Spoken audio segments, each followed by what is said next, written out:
Benvenuti tifosi del Napoli. Lascia un mi piace al video e iscriviti al canale così YouTube potrà avvisarti dei prossimi video del canale. Forza Napoli sempre! Pierpaolo Marino, ospite della puntata Il bello del calcio su Televomero, ha parlato dello scudetto vinto dal Napoli e di cosa riserva il futuro alla società azzurra. Cosa mi porto dietro questo quarto scudetto? Scatto un'immagine straordinaria. Oggi tutto si è svolto con la massima organizzazione, passione e massimo rispetto per tutto e per tutti. Questo è stato il messaggio più bello che Napoli ha inviato al mondo. Le immagini della sfilata di oggi hanno fatto il giro del mondo. L'immagine della città sta forse raggiungendo oggi il suo apice, in termini di popolarità e crescita. Se penso a tutti gli artisti napoletani che in questo periodo si esibiscono con successo sui grandi palchi, in più la città è cresciuta molto e i tifosi hanno dato oggi un grande esempio di civiltà, passione e compostezza. È molto bello. Quello che è successo oggi mi riporta allo scudetto 86-87, ma mi fa anche ricordare con emozione la ricostruzione delle fondamenta di questa società. Sono tornato al lavoro il giorno dopo, quando tutto era ormai devastato, e vedere cosa ha fatto la società in questi anni mi riempie il cuore di gioia per i napoletani. La gente merita tutto questo, a prescindere dalla squadra. Previsioni per l'inizio dell'anno? Ero tra quelli che, a inizio stagione, dicevano che il Napoli era protagonista del campionato. Avevo detto che poteva vincere il campionato e i fatti mi hanno dato ragione. Peccato che non mi piaccia scommettere, altrimenti avrei vinto un sacco di soldi. Ride NDR. Il mercato? Amo Napoli, adoro Aurelio De Laurentiis e penso che il mercato estivo sia stato davvero un momento clou. Ma a gennaio le cose non sono andate bene ed è normale che Antonio Conte non ne sia stato contento. Su questo sono d'accordo con lui. Non capisco perché perdiamo così tanto tempo ad acquistare i diversi tipi di Comuzzo e Garnaco. Il futuro di Conte? La dinamica, secondo me, è abbastanza chiara. La DL ha capito che le possibilità che Conte resti sono davvero scarse e che trattenerlo durante il suo contratto non sarà facile. Stiamo parlando di un allenatore che al termine del ritiro precampionato con la Juventus è andato dagli Agnelli e si è dimesso. Il presidente è stato astuto e ha passato la palla all'allenatore. Le sue dichiarazioni sono tattiche e nascondono la possibilità che l'allenatore venga esonerato. Piano B? Il presidente avrà sicuramente delle soluzioni già pronte. Vorrà sicuramente evitare di improvvisare nella scelta di Rudy Garcia. De Bruyne, nel tentativo di convincerlo a restare?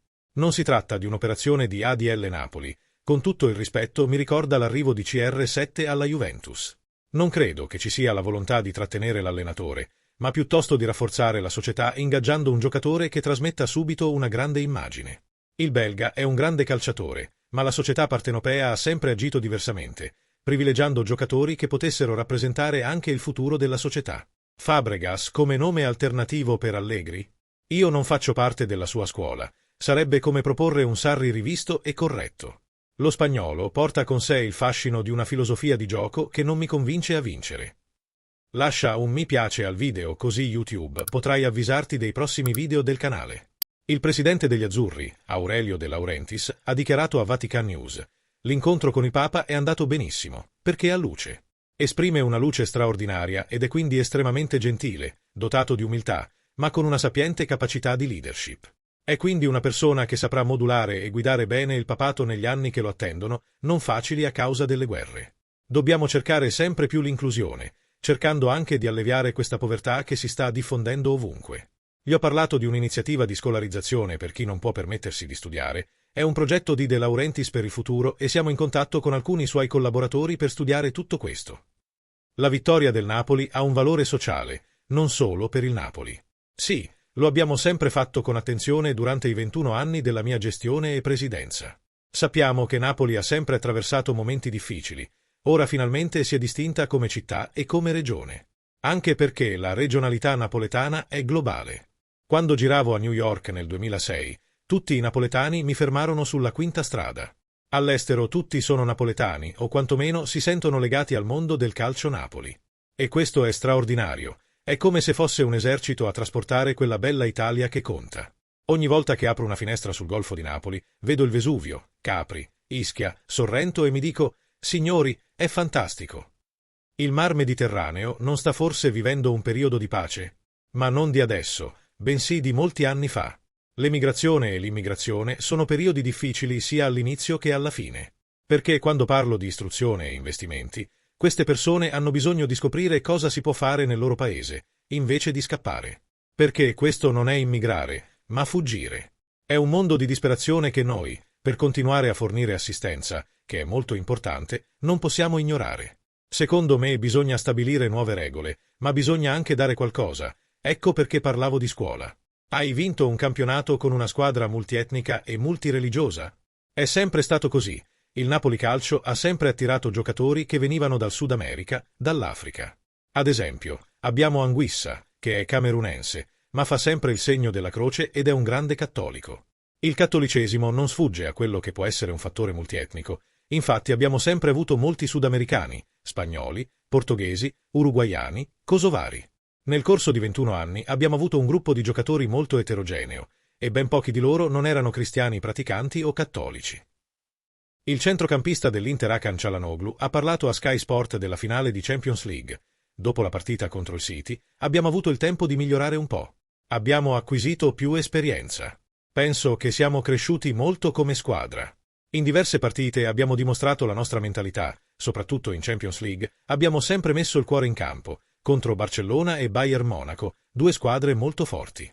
Abbiamo messo il cuore in campo e credo che questo sia il nostro segreto. Siamo uniti anche se abbiamo perso lo scudetto, fa male, ma abbiamo giocato molto bene il campionato. Giocando così tante partite, abbiamo perso per un solo punto. Fa male, ma ora guardiamo avanti. Siamo felici di parlare della finale di Champions League. Come ci si riprende dopo aver perso lo scudetto? Dobbiamo ricominciare, dobbiamo farlo tutti. Credo che avere la famiglia e i figli a casa faccia bene alla mente. Ogni giorno c'è speranza di migliorare, non solo noi giocatori, ma tutti quelli che lavorano qui. Il giorno dopo una sconfitta ci si sente male, ma si cresce, si impara e ora abbiamo una seconda possibilità in finale e vogliamo assolutamente vincere. Sapere che il PSG è molto forte. Qual è l'occasione del sabato? A Istanbul ho provato più emozioni. È stata la mia prima finale di Champions League in carriera e ho imparato molto da quell'esperienza. Spero che in questa partita farò molte cose meglio e in modo diverso. Ti senti superiore al PSG o almeno allo stesso livello? Rispettiamo tutte le squadre, come abbiamo fatto contro il Bayern Monaco e il Barcellona. Abbiamo cercato di dare il massimo in campo. Ora analizziamo il PSG. Sappiamo che sono una squadra forte, hanno un allenatore molto bravo e hanno già vinto 2 titoli, e sappiamo che vogliono la tripla corona. Dobbiamo restare in partita fino all'ultimo minuto, come abbiamo fatto contro il Barcellona, e giocare con il cuore. Qual è la tua opinione, tifoso del Napoli? Pensi che il Napoli farà una buona stagione? O no? Lascia un commento sul video e iscriviti al canale. Forza Napoli sempre!